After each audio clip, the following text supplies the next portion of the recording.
10-9-8-7-6-5-4. CT coming down with that list for Zero. The Mo City Don, the king of the ghetto, Zero the Crooked. No matter which name you call him, you have to follow it up by saying his musical output has been remarkable and his mark on Southern hip hop has been impactful. It's your man CJ Williams for Culturalist Theory, and today we'll be ranking the catalog of the Screwed Up Clique's problem child, whose prolificness is only second to his mentor, the late great DJ Screw. Now, for those expecting to see collaborative projects like Gorilla Mob's Rise and Resurrected or ABN's Assholes by Nature and It Is What It Is on the list, you'd be better off waiting for that Trader Truth and Zero reunion, as they won't be present. Nevertheless, we're gonna hold it down for the trill by keeping it real on this long list, so if you rock with the channel, hit the like button, comment, and share. Most importantly, subscribe. Number 26, Zero Tolerance. Adding 2003's Tolerance to this list might seem like the intro was misleading, since this album was marketed as a collaboration with the Dog Pound's Daz Dillinger. However, Daz only appears on 5 of the 13 songs, so keep that in mind. It's hard to find any redeemable qualities on a record that sounds so uncharacteristic of Zero if you're familiar with his work. Bro usually puts more thought in his gangster raps and has better beats than what you hear on Go to War and Real Niggas. He's not known for trying to get it crunk like his attempt on Party. The moments Zero is actually himself here are as relieving as seeing an oasis in the desert. Creepin' is menacing murder music you can't help but sing along to, and Shelter in the Storm is the lyrically thought-provoking Zero we love, even if it lifted from his previous self-titled album. This would be Ro's final album in the D-Leagues before he would go up in rank by signing to Rap A Lot Records after years of toiling in the underground. Number 25. Life. On the song It's Gonna Be Alright, Zero said, "My goal is to become 110 years old. I found myself, but I can't grow until I find my soul." As Zero has grown with his audience and we have subsequently grown with him, we've been privileged to witness this artist course new chapters of his life. His third and final album of his busiest year, 2002, is titled Life and should have been a seminal piece in Zero's heroic journey because it came out near in time to his grasp of greatness during the start of his Rap A Lot run. However, it ends up being a footnote in his epic. Low recording quality, lackluster production, and too many features from partners in rhyme unequally yoked brings down songs that could have been great, like Make It, Life, Hate Me, and Talking Down on Me. It's possible this blemish on Zero's discography is not his fault, since he obliged to release records on 2 local labels he was signed to simultaneously, KMG and Presidential. These songs give the feel that they are leftovers used in a cash grab. Regardless, we will gladly keep playing Get Your Paper and It's Gonna Be Alright, as we wish Zero does become a centenarian. Number 24, King of the Ghetto, Power. Zero is a triple threat. He can rap with the best of them, sing well in alto and baritone, and is a crafty beat maker and engineer. Zero's 11th album is the only album in his catalog where he produces the entire thing. While it's commendable he wanted Power to be a full display of his powers, there's not much on it that would turn an atheist into a believer. A more refined polish on this lower tiered album would have made the compelling story on Greed, the ballad of portrayal on Friends, and the aspirational advice on struggling to change much more palatable. Of course, an argument could be made that Zero's music is more centered on what he's saying than how it sounds, but the beats and sound quality on many of these songs make it almost unlistenable. But no matter how rough it sounds, Zero's undeniable talent with words bleeds through. It might be a running joke that every Zero album has a song titled My Life, but the one on Power is lyrically one of his best. Pimp C and Spice One paired with Ro on Murderer is a highlight, and anytime Zero remixes the hook of M16, it's always going to be gold on wax. Released in between Let the Truth Be Told and Crack, 2 of his arguable 3 classics that dropped while he was at the peak of his popularity, it's no surprise Power achieved landing at number 75 on Billboard 200 and number 7 on the hip hop charts. While those are respectable positions commercially, artistically, this is just middle of the road. Number 23, Heron. The biggest critique that can be had of Zero's music is that while he is an above par MC and undeniably talented hookmaker, he can sometimes be redundant in themes, recycle verses and hooks, and has albums where the audio quality took a backseat to the writing. His 14th LP, Heroin, is the lowest ranking of his 6 drug albums because it has some of these issues. Firstly, Weed on Speed is just The Police copy and pasted from Cocaine with a little flip verse tacked on, and Boss, while being a sultry song featuring frequent collaboration Maya that slides, lifts the beat from Trey and Zero's Who's the Man, and feels more like a Maya song. That ticks the recycling box. Secondly, Eyes on the Prize, produced by Mike Dean, is the song you want to play to prove to non-believers that Ro is a true lyricist, but how can you when those vocals are turned so low below the beat? That checks the audio quality box. Those frustrating moments are balanced by jams like Driving Me Wild, Real or Fake with Mike D, and Let's Ride being worthy to cruise in the slab too. Mike Dean does come through with a tough track for Zero to rip on the opener Never Let It Go,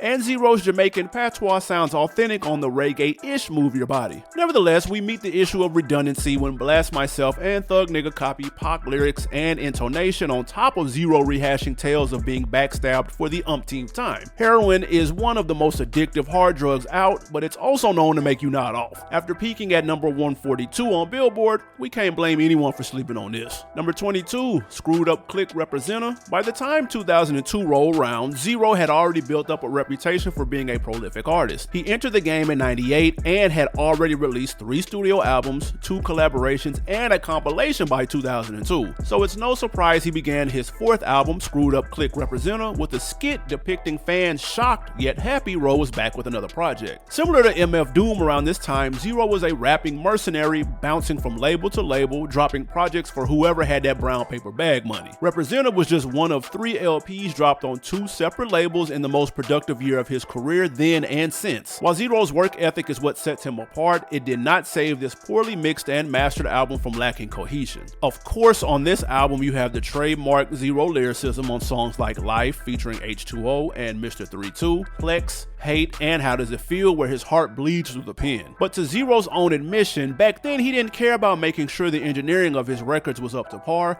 so there are moments on Representer where his vocals are barely audible, then the next track is at a higher or lower volume than the previous. It's not an unlistenable album by any means, plus some cite this as a mixtape, but it loses focus when you have live jazz instrumentation on My Sermon, a great song, existing in the same realm as Gorilla, an unoriginal mess. Perhaps it would have been more fitting for Zero to make an album titled Screwed Up Click Representer, a LP full of freestyle, seeing as he is fully capable of making compelling impromptu 16s on the best song on the album. It's simply called freestyle. Over a sparse dark beat with a glowing hook sung by Betty Sterling, Zero sounds cool and relaxed coming down off the top. More of that would have been fire. Number 21, The Crown.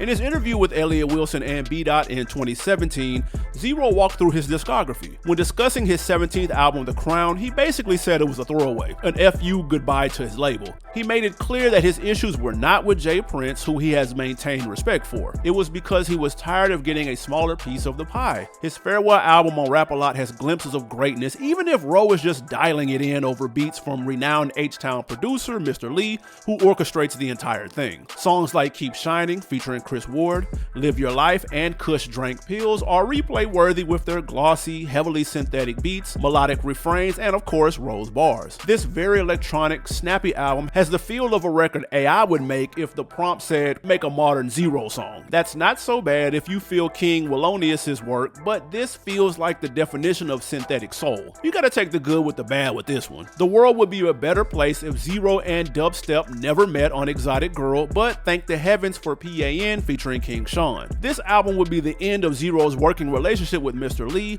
as Ro would go on to diss him on Sadism's I'm Not a Rapper, and Mr. Lee would deny he stole 6 figures. Number 20, I'm Still Living. There's a love-hate relationship to be had with his 10th album. On one hand, we have incredible moments of Zero flexing his lyrical muscle on What's Going On, him and Trey unified on the hard-hitting Still Living featuring Hawk, sing-along gangster rap like the high-energy M16, and the sorrowful music he's known for with No More Pain and City Streets. On the other, we have him doing one of the most frustrating things about his music, recycling verses and bars. See One Deep, which is just a remix of his song with Trey, No Help, as well as Homie Lover Friend, which lifts a large chunk of its lyrics from his Ashanti collab First Time. It results in 2006's I'm Still Living to be a regression in quality when compared to its predecessors, Joseph W. McVey and Let the Truth Be Told. It can be fairly assumed that the prolific recorder made many of these songs for other projects. They would have been better suited suited for them. Man Cry, Zero's incredible recreation of Scarface's Never Seen a Man Cry, would have fit perfectly on Joseph W. McVey, and the Little Kiki assisted Let the Truth Be Told is an excellent song that should have been on the album that shares its namesake. Zero often samples R&B from the 70s through the 90s. His choice in beats is normally astute, but on here he pushes the envelope a tad far, flipping Spandau Ballet's True for the melody on Continue to Roll, and Pat Benatar's Love is a Battlefield for Battlefield might have been inventive Mike Dean choices, but they sound plain weird with Zero rapping over them, even if he's going off. However, Dean and Rowe make up for this by successfully turning Luther Vandross' So Amazing into a poignant piece with Thug, where Rowe cleverly raps, "Homicide detectives trying to threaten me with some time. Only thing I ever murdered was college rule lines." It's a beautiful song where Zero doesn't utter a swear word, proving Rowe is a lyricist of the highest order. But that pen game can't save this album from being scattershot. I'm Still Living would peak at number 75 on the Billboard 200 and be the last time we hear Trey and Zero together on his albums. Number 19, Angel Dust.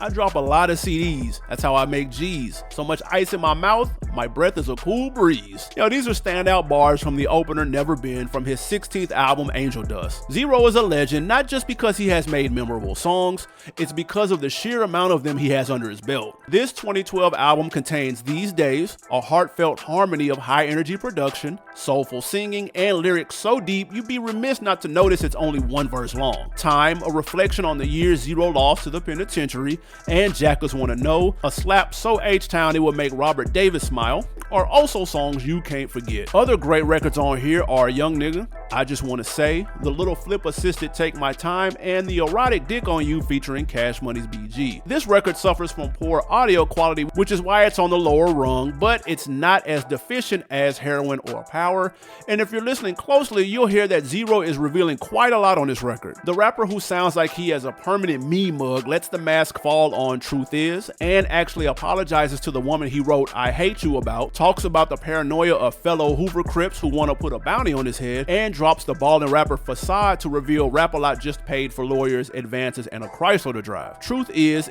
as personal as classic Zero songs as Pain, My Story, and Look What You Did to Me. It's just from an adult perspective. Final comments on this album. In every Zero interview where they ask who inspired him to rap, he always mentions H-Town rapper K Rhino. Zero still highly regards his lyricism and wordplay, and the only collaboration they have in Zero's discography appears on this album, on the final song Today. After hearing Rhino rip it here, we see why Rowe was inspired and the record bangs. Number 18, Codine. Legend has it that when Zero smiles, the sky range drank and birds sing Big Mo songs. We've reached the first album on this list where Zero is not totally consumed by pain, and cracks in the tough exterior give way for a more fun person to appear. The smile on the album cover gives it all away. 5 years after releasing Angel Dust, Zero came back in 2017 with Codine, the last in his drug album series. This sturdy album contains Zero up to his usual tricks and reaching in his bag to do a few new things. Reliably, we have the tough talking thug theme on Never Been a Hoe, Hold Up Bitch, and Stay Down. Staying true to the reflective music he's renowned for, there's You Ain't Gotta Worry, Better Days, and You Would Too, where Rowe flips B.I.G.'s verse from Notorious Thugs for the hook. What's unique is Zero doing a song in the key of C major on Run This Town, a song that sounds like it would have been a hit had it been on a Khaled album. The singing he does on here and throughout the record is some of his most pristine. The best tracks here though are Smoke Some Weed, Better Days, and the love letter to H-Town, So Houston, with Little Kiki and Big Mo sound-alike Big Baby Flavor. Codine has many choice cuts, which is why it peaked on Billboard's R&B chart at number 41, but the collaboration with Johnny Blaze, I'm the Shit, is probably one of the worst songs in Rowe's catalog, thus causing the album to land where it lands on this list. Number 17, Meth. In 2003, Rowe dropped Tolerance with Daz Dillinger. Even though he had a West Coast Legends input, Tolerance didn't capture that Cali vibe. Listening to 2011's Meth, his 15th album and 4th in the drug series, it sounds like Rowe was trying to make up for that misstep by making an LP that sounds like a homage to G-Funk and 90s Southern gangster rap. Get past the stomping Real or Fake, produced by Honorable C-Note on the intro, and the Waka Flocka-esque No Reason midway through, and this CD goes down smoother than candied yams and sweet potato Pie. Bun B and Zero team up to reimagine Tila's classic single Show Nuff for Ro and Bun to make a record equally as jamming. On Southern Girl, Yo Gotti and Zero craft a timeless jam that can fill the air at any Southern cookout, and Slim Thug comes through to assist Ro in painting the picture of paradise on H-Town Kinda Day. Meth blends well from track to track, with the mixing being leagues beyond its predecessor Heron, and the live funky instrumentation done mostly by production duo Beans and Cornbread makes Zero sound like the soul singer he is deep down in his spirit. Zero's lyricism is still top-notch, with his storytelling talents on Three-Way Relationship, making you believe he's in a love triangle to the end. If you're looking for the emotional music, Happy Alone and Never Had Love are perfect for when your attitude is F the world. And if you're feeling mannish, Pig Feet and One More Time featuring Willie D of the Ghetto Boys are automatic panty droppers. This album would rank much higher had the two aforementioned high energy songs been snipped and Beans and Cornbread were allowed to go further in crafting the groove of this very funky album. Number 16, Rohammad Ali. Like the real Muhammad Ali, Rohammad is the unabashed people's champ. His 24th album released during the pandemic is a testament to his ability to still stand up in the ring and rain down haymakers. Kicking off the album with Ain't Gotta Like It, Zero promises to keep it real despite the haters over a neo-funk flip of DeBarge's I Like It. Some of the best songs on this album are also remixed R&B classics like He'll Be There, a gospel tune adapting the Spinners' I'll Be Around, and Going Up, an aspirational song using Bill Withers' It's Just the Two of Us. But Zero's genius doesn't depend on only remastering old music, because he creates excellently sung original hooks on I'm Okay, Friends Ain't Friends, and Stop Roachin' with equally compelling verses. Two surprise collaborations happen on here. Juicy J comes through for the bop Get Off My Dick, and Shaquille O'Neal jumps out of retirement for Stop the Rain. Big Aristotle's verses actually flames and complements the vibe on this jam. Get Off My Dick, on the other hand, brings the ranking of this LP down a notch. Rohammad Ali is a serviceable Zero album that will please fans who want to continue to hear from the hero. Number 15, Drinking and Driving. One of the oddest and least talked about beefs in hip hop is the one between Zero and G-Unit General 50 Cent. It all started in the mid-2000s when 50 made some backhanded comments about Houston rappers around the time when Paul Wall, Chamillionaire, and Mike Jones all went platinum in 2005. Zero, never the one to bite his tongue, took a litany of shots at 50 on various songs since then. The beef never physically escalated and remained just jabs on wax. Zero has actually stated he has love for 50, but that explains why the opening of his 19th album contains the lyrics "Hit your ass with the Curtis." What's the Curtis? That's a 50 on the hook of the opener Devil Ass City. The final song, Women Men, is a reinterpretation of Many Men with hints of shade within it as well. It's light work, but Zero picked the best album to take broad day aim at the reigning champ of the 15th Law of Power, because Drinking and Driving is almost beyond reproach. We'll mention this later in the review, but Zero, after Rap-A-Lot, has been on a tear because he now has all the stars aligned to sound his best. After the success of Melting the Crown, his first as an independent artist, plus an album he believed was his best sounding, it appears that on Drinking and Driving, he's joyriding the new Ferrari to flex, where the real My Money, He Hoes, and Devil Ass City all sound glossy, crisp as new $100 bills, and more big budget than most of his Rap-A-Lot albums. If there was ever a Zero album where he didn't say much of anything, it'd be this one. Sure, there's the mournful We Miss Y'all with Lazy Bone, where Uncle Charles gets a fresh bouquet on his tombstone, and the self-explanatory Baby Mama Blues, but the majority of the album is one big stunt. Another $100,000 on a car, $50,000 down on another home, and the IRS want to know who paid for it? Tell them I wrote another song.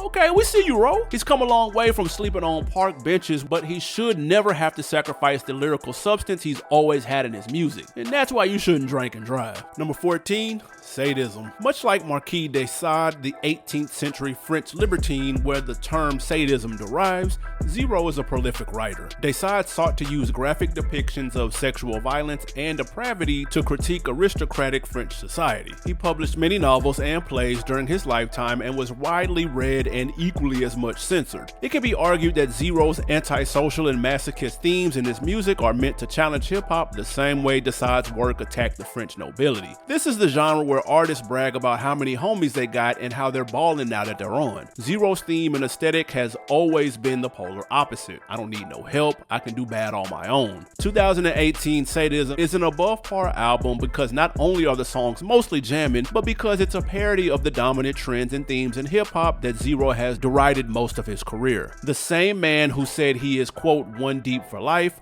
made Gang Gang for this one, a jamming song where he raps about being a shoulder to lean on for his day ones. The same guy who made a name by being one of the SUC's lyricists drops I'm Not a Rapper. The same guy whose most cherished works are the ones in minor keys about sorrow and pain released an album of songs that sound uplifting, almost cheerful, with major key chords. Sadism is brilliant because Zero knows his fans come mostly to hear about his misfortune, but flips the script on them by making mostly happy music. It's perplexingly perverse to see an artist get so much pleasure out of pissing off his fans by putting a smile on his face when they came to see him frown, but we're pleased with the product. Sadism was Zero's final album to make the charts and reach number 21 on Billboard's R&B, though it deserved more shine. Number 13, King of the Ghetto. Claiming king is a bold thing to do in hip-hop. By crowning himself King of the Ghetto on his 2001 album with the cartoon cover showing rap magazine reps bowing and bearing gifts, Zero was through with watching the throne. He has come to take it. After the more commercially friendly Versus the World, Zero came out the gate swinging on his third album with I Found Me, a song that's an unrepentant middle finger to the world as him and Trey rip the mic double time over a deep bass line and sinister Sith violins. The album gets more gutter with Block Bleeder, a trunk-rattling trapper's anthem, Hater Song that beautifully flips Pendergrass's Love TKO, and the melancholic gangster gospel of Real Niggas, where Zero spits a spiritual sermon for the streets. In an interview, Zero stated that at the start of his career, he was flat penniless. By his second album, he was touching real money. By his third, he was broke again. The music on King of the Ghetto reflects that. These aren't happy, ballin' songs like Looking Good or uplifting ones like Gonna Get Easier,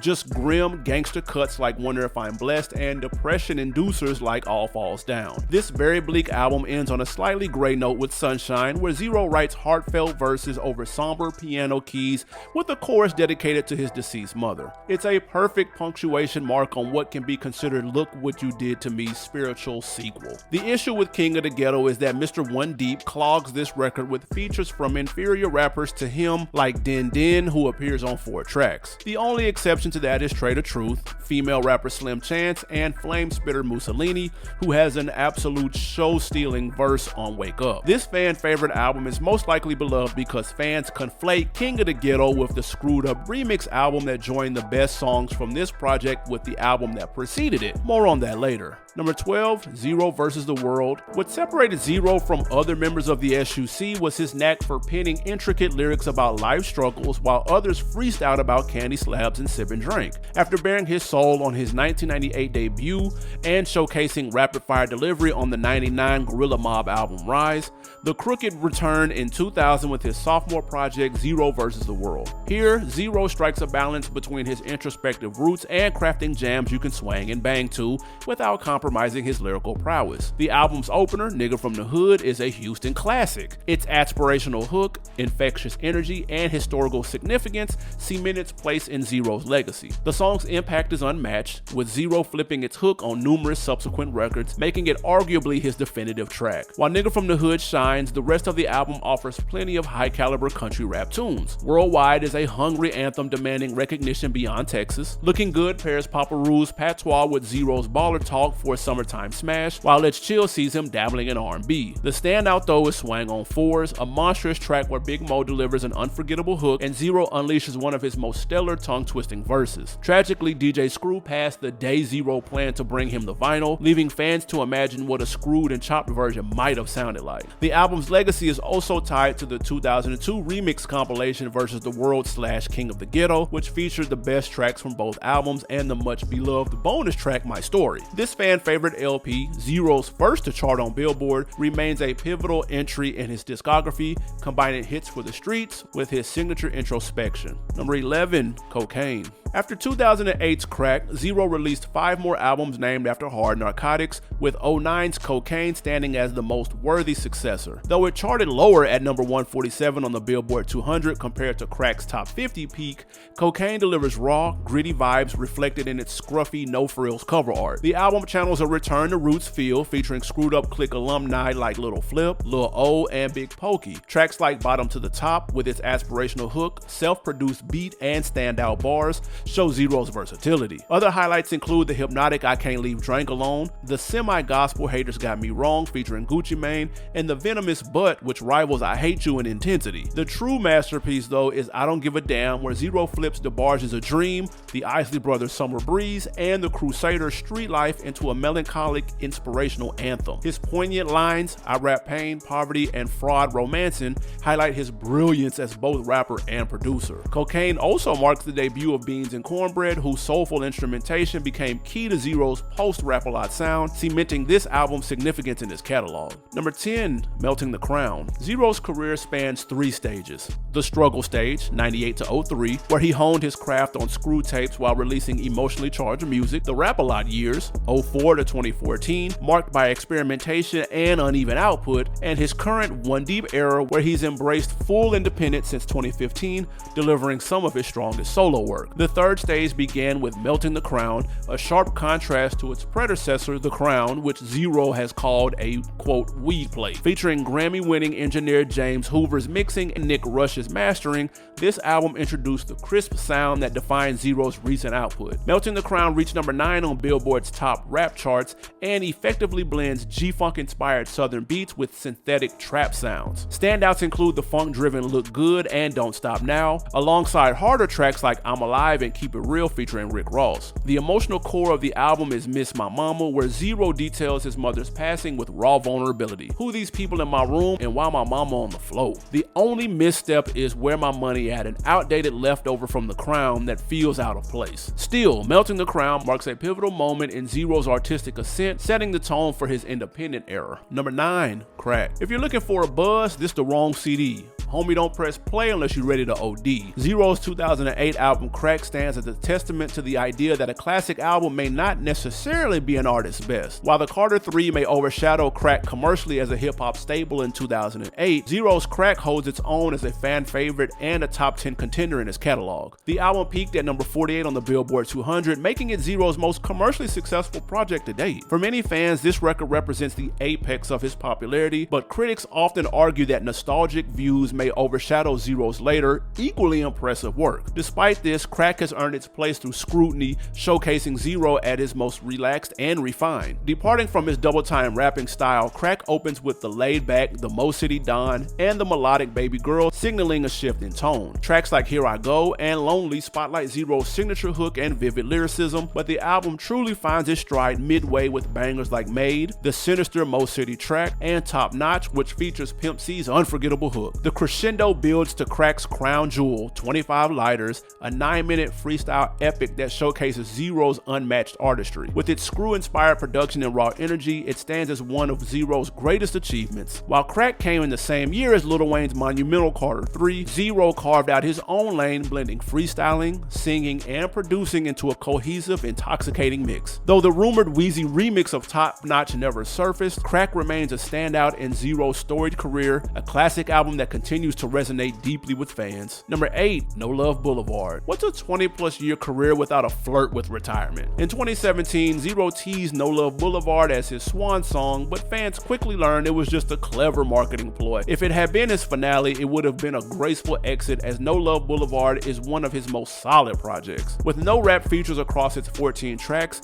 Zero holds it down solo, delivering vicious verses and addictive hooks on tracks like Play Me, Lit Up, and We Are. The production, primarily handled by GMB, Synesthetic Nation, and Zero himself, blends melodic soul with trap influences, resulting in some of his best beats. The album offers the expected, but at an elevated level, with Zero enjoying himself along the way. There's the requisite F You All anthem in Use a Bitch, heartfelt reflections on struggle in From the Other Side, and the infectious tongue-in-cheek bedroom jam Kiwi. More standouts include Devil and Me, where Zero and Ronnie Spencer condemn selling out for fame, and the self-produced Gem They Don't Understand. Sampling Rolls Royce's Love Don't Live Here Anymore and his own Never Had Love, Zero crafts a heartfelt ballad about paranoia, working class struggles, and severing ties with Trader Truth. His vocal run at the end is one of his finest moments on record. The only hiccup is Bring a Stack, whose high tempo energy disrupts the album's otherwise smooth flow. Despite this, No Love Boulevard earned Zero his final spot on the Billboard 200, and the closing track, He's Not Done, confirmed the retirement talk was just a troll. Thankfully, Zero wasn't ready to hang it up. Number 7, Legendary. It's often debated whether Zero ever had a definitive 3-album run, but his best work shines in pairs: Versus the World and King of the Ghetto, Joseph W. McVey and Let the Truth Be Told, and Legendary followed by No Love Boulevard. The album cover for Legendary, a collage of all of his prior album covers forming his silhouette, is a nod to his legacy, a mood, and attitude all its own. Released in 2016, just 4 months after Drinking and Driving, Legendary combines the polish of its predecessor with the raw soul of Versus the World. Producers Synesthetic Nation, John Zebe, G&B, and Mike Dean crafted timeless tracks like Dome, Kush, and Codine, I Know, and One Deep for Life. Zero's improved singing and razor-sharp verses shine on tracks like Never Wrote, I Can, and OG. Mike Dean's production on Come With Me flips Tupac's Hail Mary into a haunting masterpiece, with Zero delivering chilling lines, People Murdered in Church? Homie, I ain't the one. I'm in here singing and praying, but I brought more than one gun. He channels rage on Screwed Up, honoring DJ Screw while confronting racial injustice with lines like Black Lives Don't Matter, the law already showed you that. Though overshadowed by Drinking and Driving earlier that year, Legendary more than lives up to its name. For true fans, it's one of Zero's most accomplished works, cementing his place in Southern rap and beyond. Number 6, Look What You Did to Me. A debut album is a rapper's first chance to make a name, and Zero's Look What You Did to Me is a raw, gut-wrenching testament to his struggle. Born in Houston, South Park in 1977, Joseph McVey IV faced tragedy early, losing his mother at 6 and being shuffled between relatives before his father kicked him out. Homeless as a teen, Zero turned to the streets, abandoning basketball dreams after being shot. Music became his outlet after discovering hip-hop through License to Ill and connecting with DJ Screw, who encouraged his fast flow style and gave him a platform on legendary mixtapes like Blue 22. Still hustling, Zero found his way to Fisher Boy Records, where he was given 9 ounces of crack as an advancement to record his first album. The result, Look What You Did to Me, is a somber, emotionally charged record produced by Zero and Rock, featuring deep piano chords, heavy bass lines, and Zero's self-taught singing. The album captures his pain and struggles. Tracks like Gorilla Till I Die and Are You Down showcase his sharp lyricism, while the title track is a harrowing confession of abandonment and poverty, with Zero screaming to the sky for love he never had. Other standouts include the storytelling Tall Tale of a G, the reggae-infused Ghetto Crisis, and the heartfelt To My G's. Critics accuse Zero of borrowing from Bone Thugs and Tupac, but Look What You Did to Me has stood the test of time, cementing his place as one of the most lyrical rappers to come out of the Screwed Up clique. Number 5, Zero. Most of Zero's 2002 output landed in the lower tier of this list, but his self-titled 5th record is The Diamond in the Dirt. While Life and SUC Representa had poor mixing and mastering and lacked focus, Zero is concise at 13 songs long while containing the quintessential elements we love about the Mo City Don. His singing, his lyricism, and his cleverness when arranging songs are all on full display on an album that is criminally slept on by rowheads. We're at the point of this list where competition is thick, and Zero, the album, holds its own with heavyweights in his catalog like The Life of Joseph W. McVey when put under the microscope. Without flinching, it can be said that there are no skips on this one, with each song from What's My Name to Shelter from the Storm being airtight in quality when it comes to the beats, bars, and mixing. If you're salty, Versus the World didn't make the top 10, check Still in the Hood, the first remix of Nigga from the Hood. It packs just as much punch as the OG, if not more, and the only knock against it is that Big Mo is omitted. If you're turned off by the visceral King of the Ghetto album not being top 5, check the reality rap on Hard Times featuring Trey, R.I.P., Shelter from the Storm, and Life is a Bitch featuring Billy Cook, songs that lyrically blow the best of King out of the water. This is the most easily digestible of Zero's pre-Rap-A-Lot music, an excellent entry point for anyone who is new to Zero's work, and is thorough enough to be enjoyed by longtime fans of the Crooked who might have overlooked this gem. Number 4, Pressure. Do you know how hard it is to do a write-up on Zero without swearing? To the people up in arms, older Zero albums didn't make it to the top 5, Zero himself has words for you. If you don't like my new shit, you can go back to my old shit. Matter of fact, you haters ain't gotta jam none of my shit. You can eat my whole, well, you get the point. We were saving that line from the chorus of new shit for this moment. Now let's cut to the chase. Zero is getting better with age and his music has entered an advanced stage. 2022's Pressure is a triumph of an album where he attacks the mic with force on intro, brings back his distinct double time flow on Man Hold Up, and sings his ass off on Where My Niggas At. He acknowledges his status in the game on the Imperial H-Town Legend, where he raps the way we wish other triple OGs would, gives heat for the streets on the Slapping Heaven for a Gangster, and teams up with his protege Lolita Monroe for the emotionally moving Lord Knows. What separates this album from many of the other independently released projects from Zero in his third era is how each song feels well crafted and more time has taken into molding the project. From 2000 to 2018, Zero dropped at least an album a year except for 2013. He took a 2-year hiatus between Rohammad Ali to Pressure, and the positive results of taking his time show. Once again, hats off to the production team that has helped Zero achieve a symphonic sound, engineers who have allowed him to sound like $1 million in the booth, and Mr. One Deep for applying pressure on the rap game for over 20 years. It doesn't seem possible after all the praise heaped, but he has topped Pressure with this next album. Number 3, The Ghetto Gospel. Zero is no stranger to hard work. In interviews, he's mentioned having so many unreleased songs on his phone that scrolling through them would take hours. These tracks aren't just scraps, he has entire albums already compiled, including Ghetto Gospel, which he teased in the 2017 Rap Radar interview. This was 7 years before its official release, and fans have been waiting for snippets like I'm So High, which had leaked years ago. 2024's Ghetto Gospel is not only one of Zero's best, but could also be a contender for Album of the Year and a future classic. Tracks like All My Life, Mad At Ya, and Ride With A Player showcase soulful melodies and vivid storytelling, while songs like Bigger Bag and Pimpin' Over Here give luxurious rap vibes. The album leans away from the aggressive gangsta sound of previous records like Pressure, instead offering a more mature and laid-back feel. Zero's collaboration with Lil Keke on Down South Shit and Mike D on Almost Famous highlights his growth. Production comes from Zero's usual collaborators, with guest appearances from Maya on the Smooth Clearer and comedian Billy Sorrells on a hilarious intro. Yet, as always, Zero shines the brightest as a solo artist. The standout moment is My Life, which reimagines the memorable hook from 2002's Life with improved vocals and production, bringing a sense of reflection to the track. While Ghetto Gospel may not yet be a certified classic, its potential is undeniable, and with time,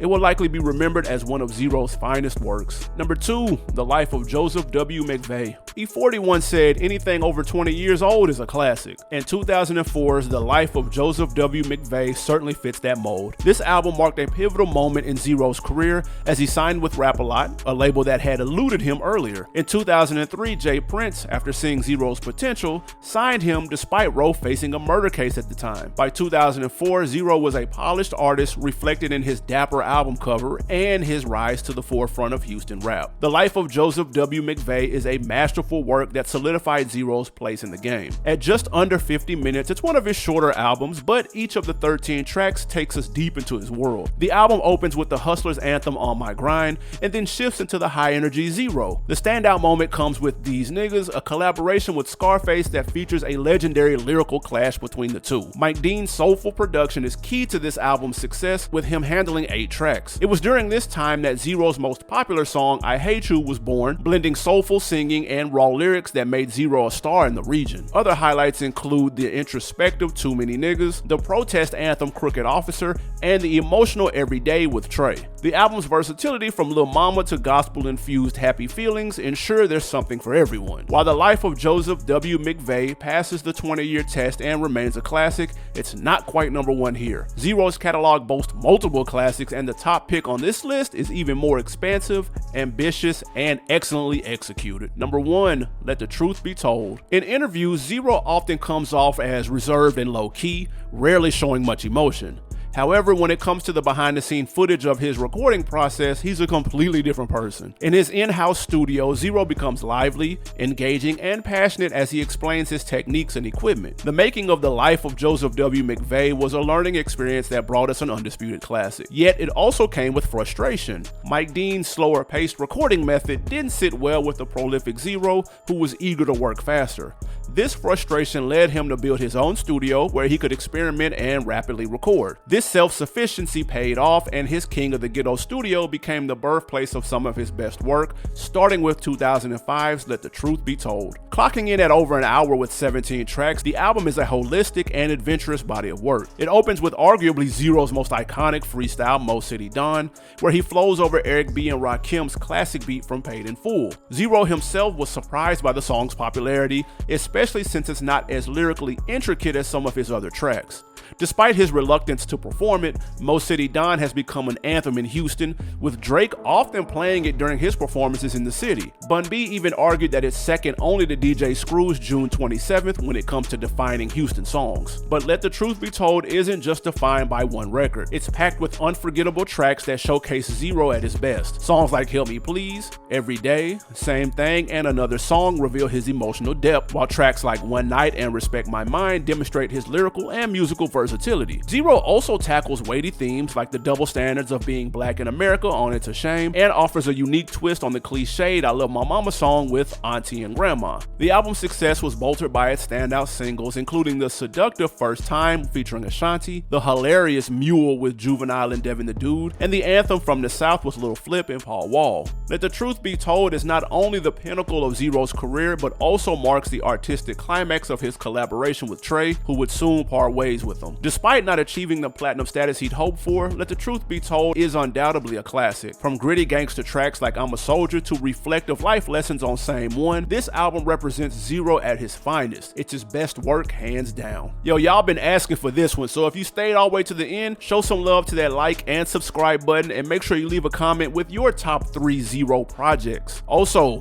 his former partner in rhyme, Trey the Truth, is coming up next. In the meantime, click on this video right here for another H-Town legend, and make sure to tap into the Discord for live content coming very soon. Until the next time, it's your man CJ Williams for CT. I'm out.